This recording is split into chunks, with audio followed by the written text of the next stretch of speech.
Hello everyone, welcome back to our channel and new video. I hope everyone is well and having a nice day. Before we begin the video, please subscribe and give the video a thumbs up. Since I've been working in live television for a considerable amount of time, I am aware that anything can take place in a split second. In spite of this, there are times when you are confronted with a situation that prompts you to reflect on how unpredictable this industry truly is. As of late, Howie Mandel was the one who brought this reminder to our attention. Let me just state this right off the bat. Howie has never changed from being exactly who he is, without any filtering. It is a blunt, when it's funny sometimes, while other times not so much. In addition, if you have ever attended a performance alongside him, you are aware that there is no such thing as a safe segment. That one comment that lands just a little too hard or just a bit too embarrassing is something that you are always mentally preparing yourself for. This is precisely what took place during his most recent appearance on television, a moment that rapidly went viral on the internet and prompted viewers to debate once more whether his fashion sense is invigorating or simply unsettling. My vantage point allowed me to see that it was not merely another celebrity encounter. It was one of those points in time when you could almost immediately feel a change in the temperature of the room. You are aware of the type. The sound of laughter becomes less audible. More and more people are smiling. And all of a sudden, everyone is acutely aware that something has just deviated from the blueprint. When Howie entered the room, he exuded that recognizable energy that was quick, sharp, and surprising. Without a doubt, that is a component of his allure. His entire career has been founded on the principle of keeping people on their toes. Over the course of his career, from his days on Deal or No Deal to his role as a judge on talent contests, people anticipate him to say things that others will not. However, there is a tiny line that separates boldness and discomfort, and in live television, that line is narrower than the majority of people know. This talk began in a manner that was predictable. Innocent chit-chat, a couple of humorous remarks. When we want to ease into a piece, we make use of the typical rhythm, but suddenly, virtually without any prior warning, Howie made a change in direction. When he shifted his tone, his questions became more direct, and all of a sudden, the interaction felt less like a chat and more like an exam. A question was posed by him, and it was direct, personal, and given without any hesitancy. When I was thinking about Howie, I recall thinking, okay, here we go. This is because once the door's open, there is no way to close it. I attempted to get things back to normal, as hosts frequently do, turn around, refine the present moment, maintain a steady flow of energy, but he increased his efforts. That is his natural leaning. Instead of trying to avoid the discomfort, he accepts it and leans into it. That was the moment when you were able to sense it, the pause. It's not a very long one. Just a moment or two, please. However, on live television, that is the most important factor. The audience was the first to respond. There was a mixture of anxious laughing and bewilderment. As if they were trying to decide whether they should laugh or just wait it out, you could almost hear others pondering. At that very instant, you become aware of the immense power the tone possesses. Depending on the manner in which they are conveyed, the exact same words might leave an entirely different impression. It didn't take long for excerpts to begin making their way around the internet after the program was broadcast. The social media platform did what it always does, which is to magnify the moment, analyze it, and replay it from every conceivable perspective. There were viewers who referred to it as classic Howie, while others referred to it as cringe. A significant number of viewers fell somewhere in the middle. One thing that struck me the most was how different people's reactions were. In a world where so much television feels scripted and polished to perfection, there is a segment of fans that embrace that type of raw, unfiltered honesty. They find it refreshing in a world where so much television feels like it has been polished to perfection. For them, Howie symbolizes something real, however messy it may be. On the other hand, there is a distinct set of people who have a different perspective. They believe that those moments cause discomfort not only for the person who is performing on stage, but also for everyone who is watching from home. To tell you the truth, I can relate to both of these points of view. Due to the fact that live television is a delicate balancing act, here is the reality about it. You want spontaneity and you want authenticity, but you also want a feeling of control and a framework that prevents things from running off the rails. When someone like Howie enters that space, the equilibrium that you have been striving for is put to the test. You learn how to smile through them, how to pivot, and how to recover.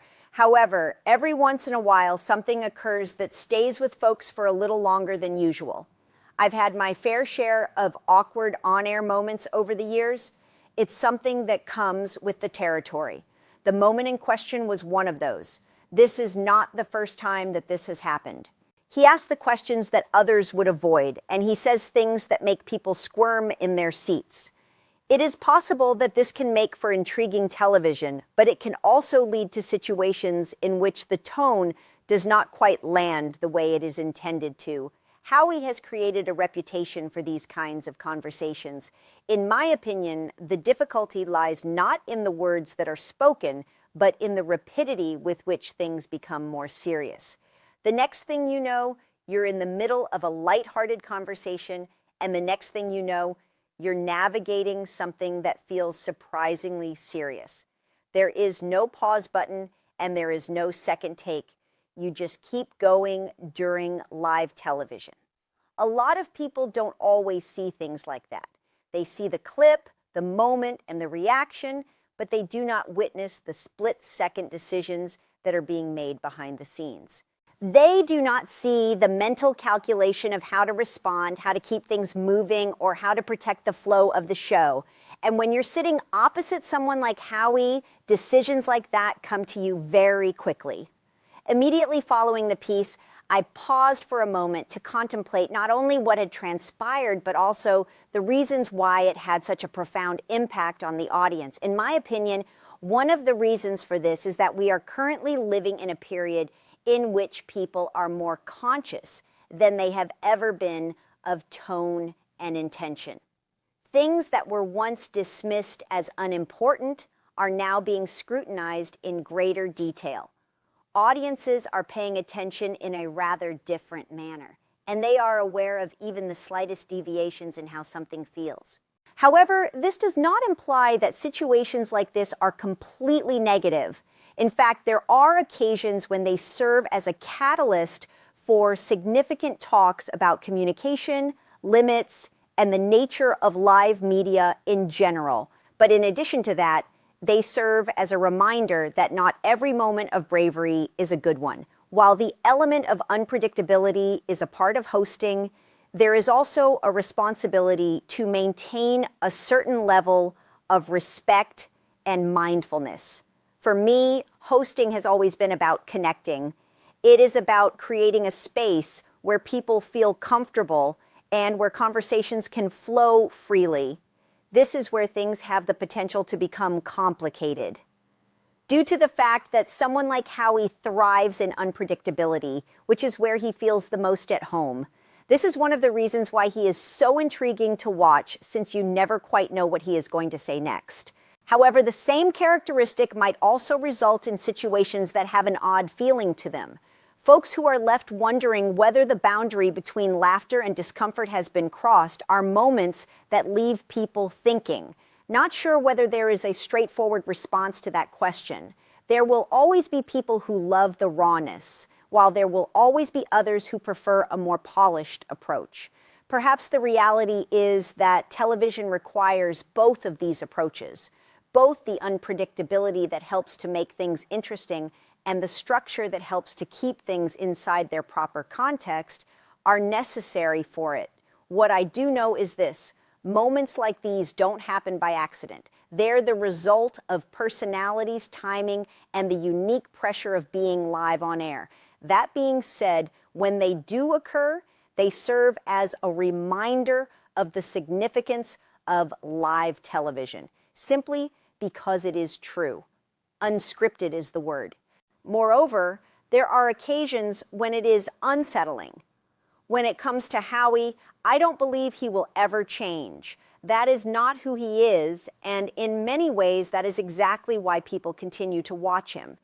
He brings something to the table that is difficult to replicate, but moments like this will continue to spark debate about what works, about what doesn't, about where the line should be. And perhaps it is not such a terrible thing, mostly due to the fact that at the end of the day, television is about conversation.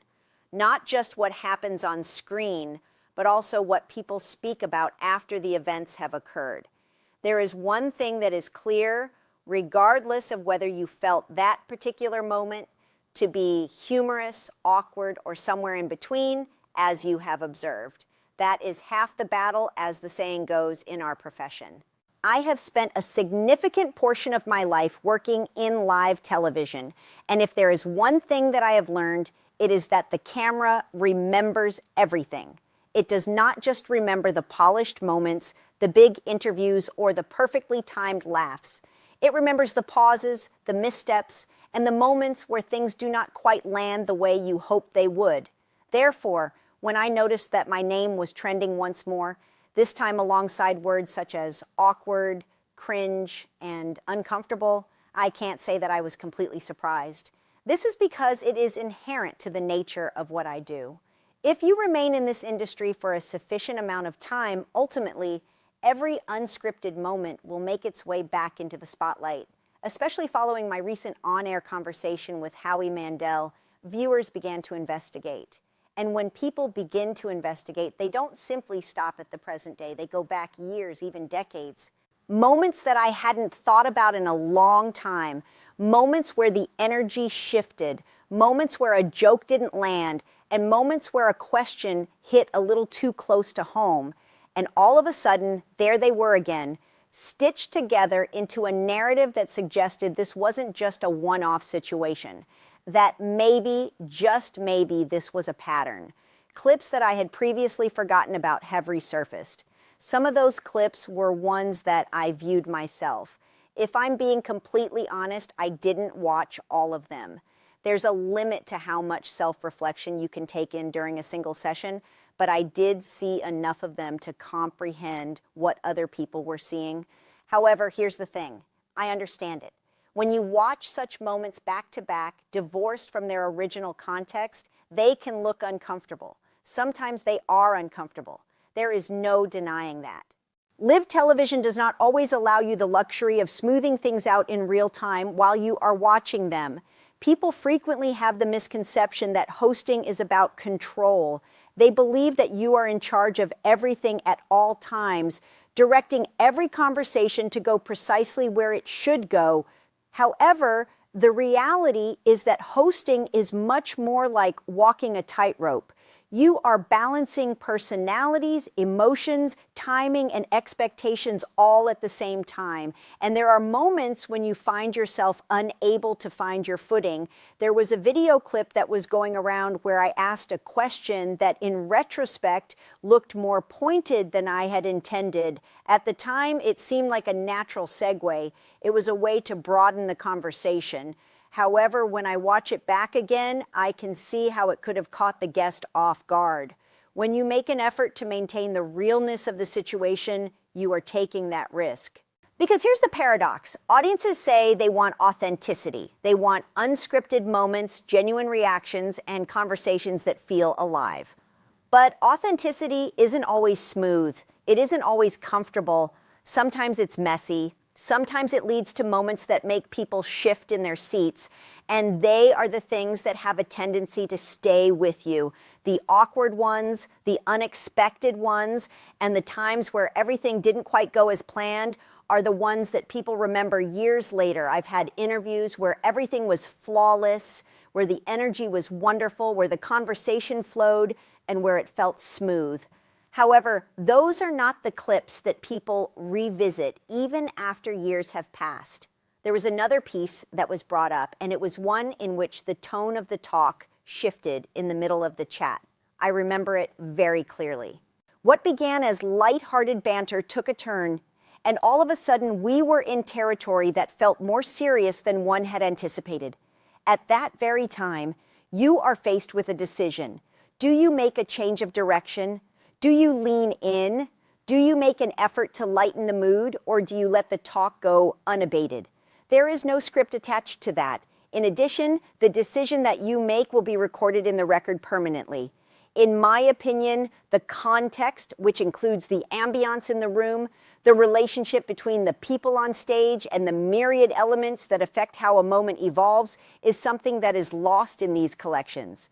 An online clip is just what it sounds like, a clip. It is a snapshot, not the completed picture. But I also recognize that perception is important, and when numerous events are strung together, they begin to form a tale. The question of whether or not that story is totally fair is another topic. Some viewers have remarked that these instances reflect a trend, which is that I have a tendency to push talks into difficult area, that I ask questions that others might avoid, and that I sometimes misjudge the tone of the conversation. Perhaps there is some truth to what you said. Conversations that are superficial have never been something that has attracted me. I prefer to delve a little deeper, to ask questions that have a sense of significance, even if they are not always easy to answer. And sure, there are times when this requires me to venture into territory that is a little bit risky. On the other hand, I would sooner take that chance than remain in a location that appears to be perfectly secure and predictable, mostly due to the fact that safe does not necessarily make for engaging entertainment. Having said that, there is a distinction between being engaged and being uncomfortable, as well as between curiosity and intrusion. Finding that balance is a process that is continual. It is something that you are constantly modifying and learning from. Taking a look back at some of those instances, I can see where things could have been handled better. For example, a question could have been asked differently, a pause could have been filled with something lighter, and a shift in tone could have softened the interaction. They are the kinds of things that can only be fully comprehended with the benefit of hindsight. It is important to note that social media does not deal with hindsight. Rather, it deals with immediacy, reaction, and making snap judgments based on brief snippets. Furthermore, once a story begins to take shape, it has the potential to take on a life of its own. I've read comments that describe those moments as cringeworthy, while others have described them as honest or refreshing. It's fascinating to see how the same conversation can be understood in completely different ways depending on who is watching it. The nature of this media is such that it is. Every individual brings their own point of view, their own expectations, and their own level of comfort with an uncomfortable situation. To a certain extent, this is what makes live television such an intriguing medium. What happens on screen is not the only thing that matters. What matters more is how it is received, how it is perceived, and how it is debated after it has occurred. The recent attention has also reminded me of something important. Visibility comes with scrutiny. When you're in front of an audience day after day, year after year, every moment becomes part of your story. Those that are good, those that are wonderful, and yes, even those who are awkward. You have no control over the moments that others remember. You cannot pick and choose. You have the ability to take ownership of them. There have been times when I wish I could go back in time and change things. There have been questions that I would ask differently and reactions that I would manage with more care. I am not going to pretend that every interaction I have had on television has been great, even if it has not been. On the other hand, there have been instances that have been genuine, authentic, and unfiltered in a manner that has connected with individuals. Both of these things can sometimes be found coexisting with one another. There is no requirement that an interaction be either awkward or honest. It can be both difficult and important. It does not have to be either one or the other. Regarding the notion that this most recent occurrence is part of a wider pattern, I believe that this is something that is dependent on how you choose to view it. If you are looking for proof of discomfort, you will find it. There is sufficient material available to support that view. However, if you are looking at the bigger picture, which includes the full variety of conversations and the endless hours of live television, you might see something else. It is possible that you will observe a willingness to interact, to take risks, and to allow conversations to develop naturally, even when they do not adhere to a script that is 100% accurate? The answer is sure. There are instances when that results in situations that are a little bit embarrassing. It also results in situations that have a genuine sense to them. At the end of the day, I don't think the goal of live television is perfection. If it were, everything would be pre-recorded, edited, and polished until every edge was smoothed out. There is a focus on connection. A connection isn't always a neat thing to have because it is human, it is unpredictable, untidy, and chaotic.